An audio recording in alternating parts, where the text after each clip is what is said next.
and sort of an opportunity to practice. A role play can be quite good for freeing them because they can take on another role, obviously, and then they can sort of feel less inhibited than they do when they're perhaps talking as themselves.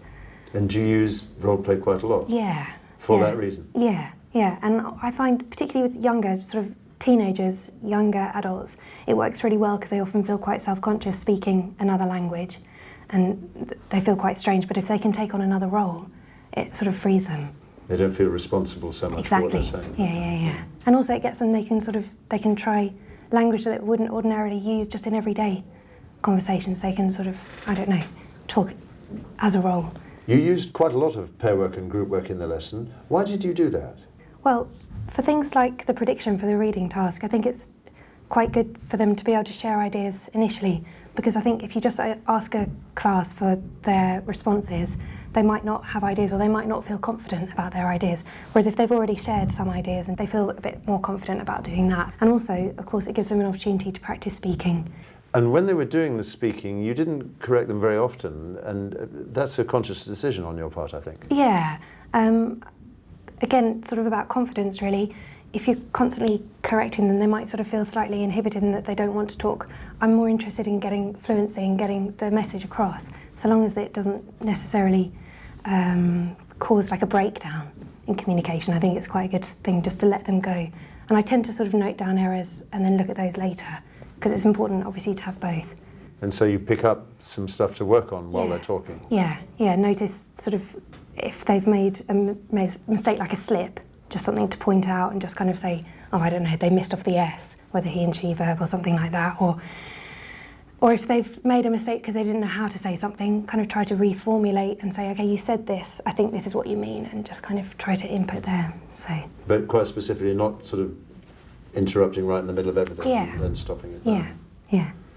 There was a very enjoyable moment in the middle of the lesson where you start teaching them how to say ish and then time and your greenish skirt and things like that. Was that planned? Was that something you were going to do? Well, they seemed interested in it, and it seemed something that like they were sort of slightly quizzical as to what it was, so you had their interest already. I just think it's quite a nice little thing-ish, and something that wouldn't necessarily be in a course book or something. At one point in the lesson, you got all the students into the middle of the room and had them working in a group in the middle of the room. Why did you do that? I think it's good sometimes for a change of focus. And I think particularly at the end of a lesson, it can be nice because people get tired. And if they're just sitting, perhaps their energy might start to sort of flag. And if you get them up, it kind of renews everybody and it starts to get things moving. And sort of with their minds as well, start sort of working again, and they kind of wake up. And also it gives people an opportunity to work with people that they don't necessarily always work with.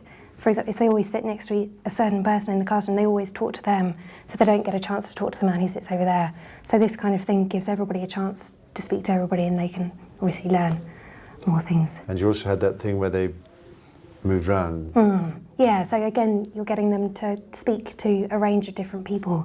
So in that, they're getting to talk to different people, they're getting to listen to different accents, and they're also, they're making friends as well.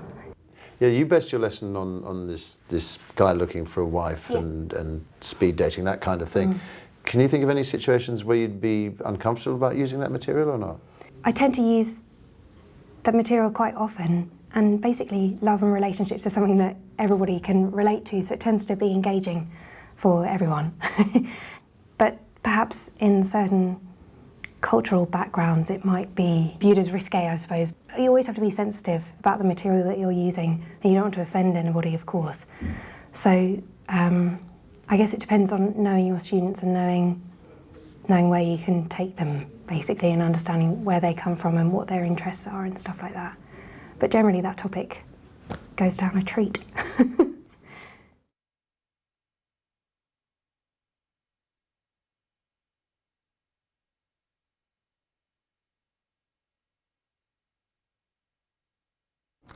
My name's Rolf, and I've been involved in EFL for over 10 years, mainly in this country, specialising in exam classes.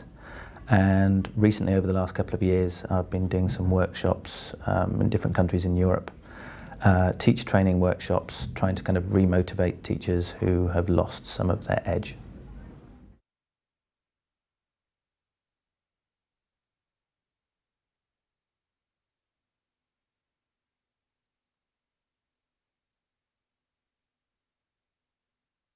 How do you think the lesson went? For its purposes and aims, it progressed nicely. It achieved, I think, pretty much what I expected it to.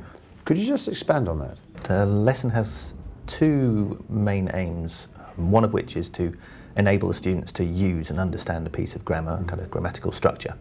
And in that aspect, it was achieving what I hoped it would for the stronger members of the class, but the weaker students, I think, needed a little bit more structured, traditional examination of the structure to get used to it.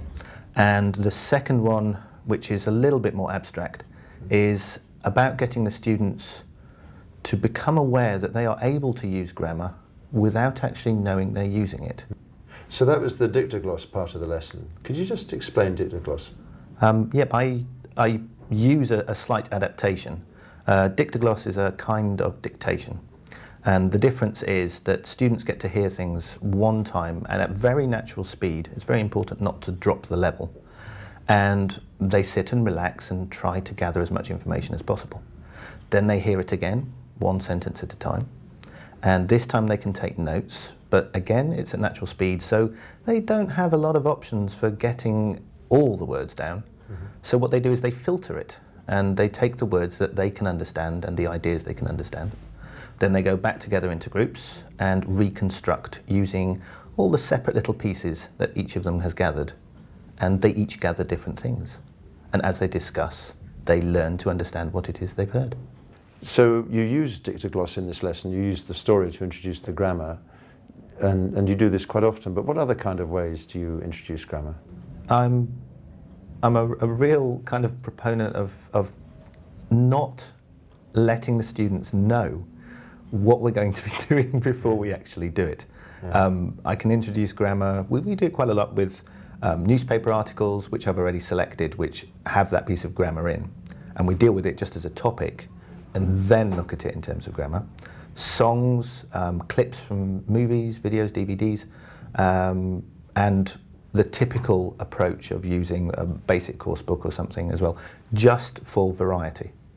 So as many different ways as I can possibly use. The next question is a bit of a dangerous question coming out because I have no idea what your answer is going to be, but it's a question we've been longing to ask you. Do you get on with your brother? I do. The story is totally fictional. Absolutely fictional. I found that students respond better to stories if they feel real, and rather than a construct from a book which has characters which have no basis for the students. The students spend a lot of time with you and they build up some kind of rapport. But no, my brother was absolutely lovely and he never broke any of my toys.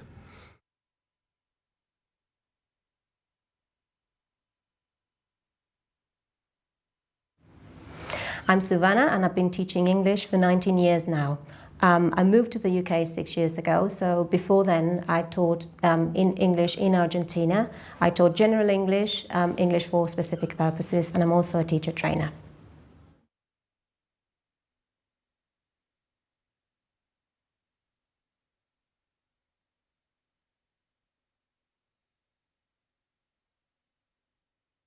You used an interactive whiteboard in this lesson. Why did you choose to use a board? I'm very lucky. In the college where I work, we have, at least in my department, one interactive whiteboard per classroom. So when we first had them, I've decided I'll train myself and learn to use them, and I've never looked back really since then. I think they're very, very useful. There are so many advantages to them. Things like being able to have the students interact with the whiteboard, touch and come and drag and drop and type and write. And also, we also have a virtual learning environment, so whatever we produce during the class, we can save and students can access at home, and it's amazing the things you can do with them. Critics of smartboard as interactive whiteboards often worry about what the board does to the interaction in the lesson and to the way students behave, and certainly in issues like having to dim lights and things like that. Do you see any disadvantages of the board in that kind of way? I think it's got to do with how much or how little the teacher lets the whiteboard take over.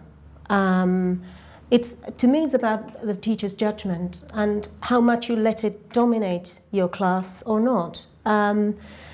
The disadvantage could be that you can't always rely 100% on technology. You have to be very careful that you've got a contingency plan, because, you know, come one day, something's gone wrong, and what do? That's, to me, is the main disadvantage. But how much, you know, you let the whiteboard be an obstacle, it's up to the teacher and the teacher's management of the tool. It's one more tool.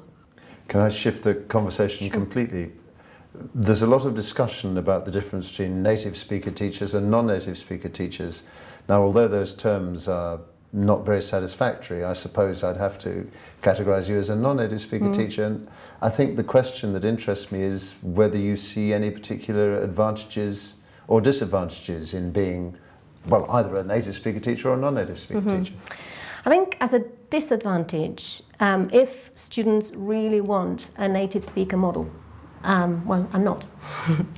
And in terms of pronunciation or length or the breadth of the vocabulary that a native speaker teacher would have, I'm sure I make many more mistakes than a native speaker.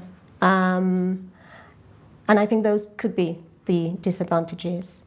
Advantages, I can also see many. I learned English, so I know what it is like to be on the learner side, you know, to be in their shoes. And I know what's easy and what's difficult, at least for those who speak my mother tongue.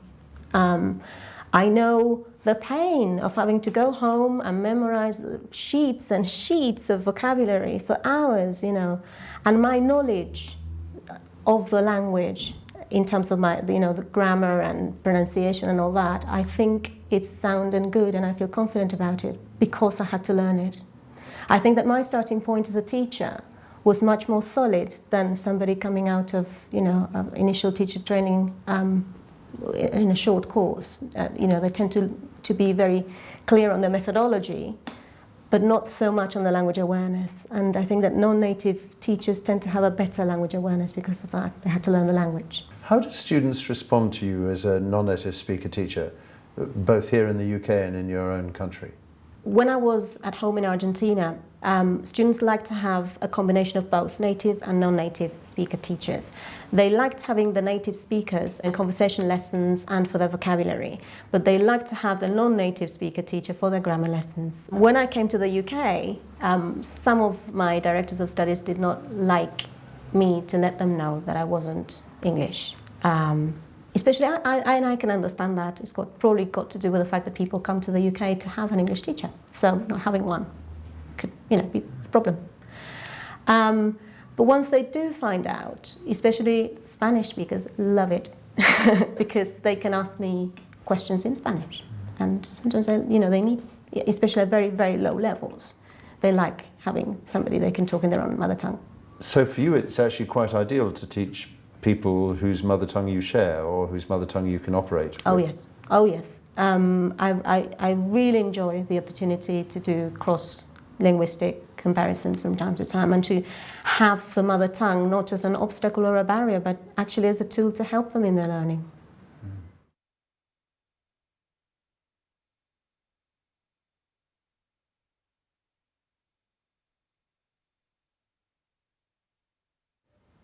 Hi, my name's Tony. I've been teaching in Hastings for 2 years. I would like to teach abroad at some point, but not just yet. I absolutely love teaching. I love meeting people from all over the world, and it's just a lot of fun.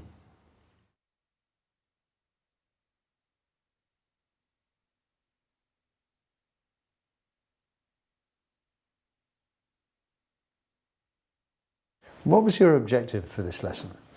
The objective was to introduce metaphorical language to the class. Obviously, we discuss metaphorical language in the class, but it's usually as a by the by. But this was to actually focus specifically on that. How long had you known that group? Yeah, for about five months. What's the difference between teaching a group you've known for a long time and teaching a group you've only just met? Well, there are big differences. A class that you've had for a long time understand how you work. They know what you're going to do or what certain signals mean. With a new class, expressions and body language can sometimes be confusing. But as soon as they've understood what you mean, what you're trying to do, what you're trying to get at, it's fine. Yeah, but it takes a bit of getting used to. But also the rapport in the classes. You need to build up trust with your students, and that can't just happen straight away. You know, I think they trust you once they've seen that you're on their side and you're working with them, not against them. Why is rapport important?